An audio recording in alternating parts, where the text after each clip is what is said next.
Hello everyone, this is Defense Politics Asia and this is the conclusions for the Ukraine war or the special military operation in Ukraine. And yeah, the yesterday I in the situation report I have covered like part of the Russian reports from yesterday. So which is why I don't have much to report on from a sit rep perspective. And also the frontline changes report was also published yesterday, and or rather half a day ago, depending on where you are in the world. So and as such, so I finally found some airtime to actually do some conclusions, a chill session of conclusions, and take a look at the strategic situation right now in Ukraine. So the first thing first I want to talk about is the Ukrainian lines are starting to feel really fragile. There is as mentioned in the situation report, there's multiple instances where the Russians seems okay, not reality, seems to be successfully doing flanking operations against Ukrainian positions.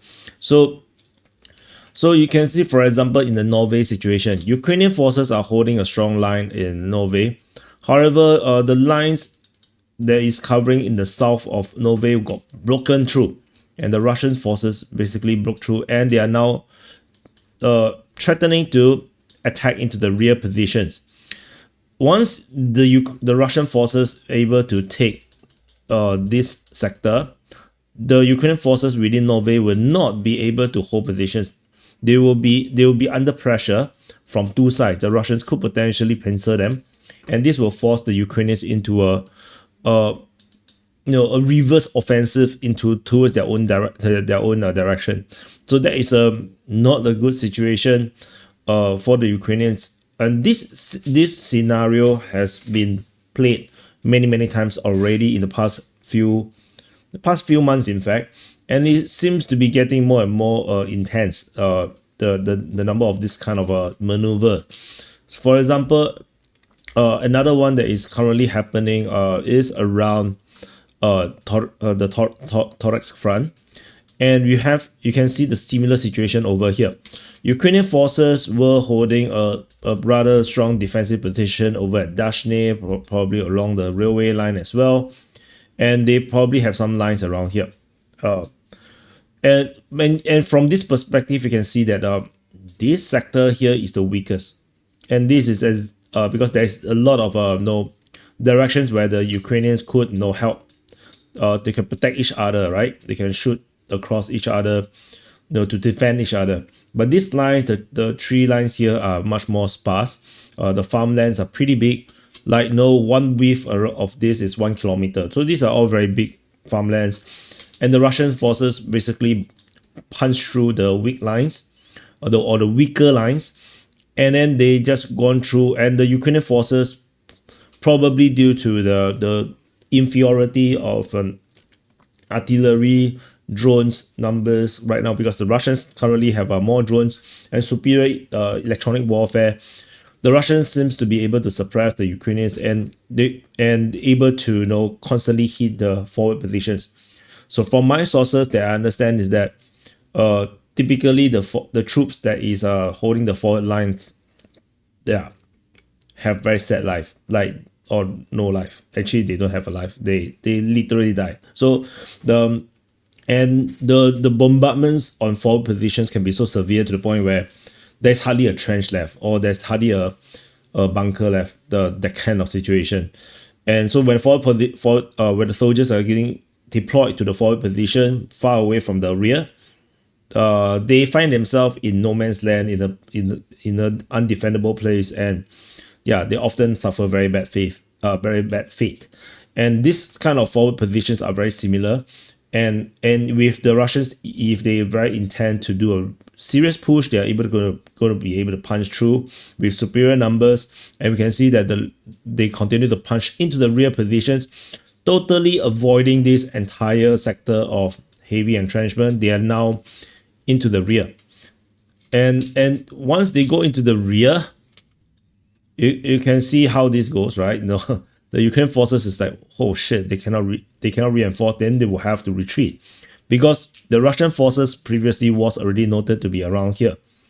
but they could easily have fire control or on defensive position. This is like half a kilometer only, so the Russian forces could potentially punch through, cut off the other retreat route, and they then would have to run through the forest. I mean, not forest, run through the fields, and that would be, of course, very suicidal.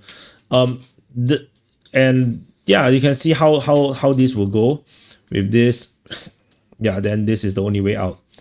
So this sort of things is getting so common that it is starting to give me a feeling that they are having manpower issue as well, because typically the Ukrainians do not. Typically, when I talk about typically, I'm talking about like maybe the past 2 years, right? They typically aren't this vulnerable. Like, yes, the Russians may punch through by brute force or by superior air power, by thermobaric rockets, making it untenable, but they don't get flanked so often. Now we are seeing this like almost weekly, and I'm reporting this kind of flanking operations rather frequently lately. And you can see this dinosaur, this long neck dinosaur that appear. You can see this is a long neck dinosaur. His name is Nelipivka, by the way. He's our beloved long neck dinosaur. He's our community pet. So the community pet is still here, but the fact that his existence just shows the frail defense line that the Ukrainians currently have. Like, maybe the forward line could be formidable, but usually because of how the modern warfare have evolved, you don't have a lot of men in the forward line. And even in an assault, we are not talking we hardly even see 20 over people in an assault. Like, sometimes it's less than 20 people. Maybe it's like 14, 8, 16 at most. It's always small. Usually it's just one squad size. It's maybe up to 10% to do an attack. And defensively, it's very similar. You're going to have between 4 to 10 people defending a stretch of 1 kilometer. And this kind of line, of course, is usable. It is doable, in normal circumstances. Like, if you have an even circumstances, like both sides are able to fight at the same level. And these guys have all the anti-tank guided missiles. They have the machine guns, and they have the support of rear artillery with drone support. I mean, this is defendable even with 10%. And however, once you have your artillery all getting targeted, like I have reported recently, that the new batches of artillery systems seems to be all sitting rather close to the front line. They're all within 10 kilometers, and they are outright hunted down by Russian drones, FPV drone, Lancet drones, constantly being targeted. The Russians are hunting for all these artillery pieces, and from geolocation, it seems like a lot of these new artillery systems are all getting destroyed. So, and then you have drone problems. Like, from Ukrainian sources, seems to be suggest that the EW is the electronic warfare is getting really bad, and the Russians seems to start to have a serious advantage in drone warfare as well, which is probably partly the reason why we are seeing a lot lesser Ukrainian drone footages. The one that tends to come out tends to be like air-to-air battles, the drones fighting in the air, and we have some, of course, attacking logistics. But it seems to be mostly coming from the Russian sources nowadays. So that might be not reality, might be a signal that the Russians have drone advantage as well. So, and if the Russians are able to punch through the initial line, then the rear is going to be pretty sparse, right? Because you don't want to put troops. For example, the front line is here, right? The Ukrainian defense, the safe line is probably around here. And there's probably some forward defenses in these positions. You probably will not have people in this area here. Because the people here will just be cannon fodder. You only focus on defending the forward. Even this rear position probably is just some place to store some supplies. Once the Russians punch through this area, there is going to be nothing behind until they reach the next line of defense.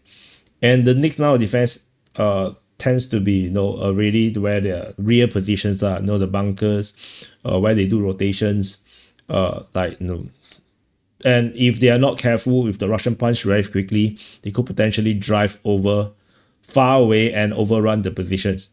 This could be something that happened over here.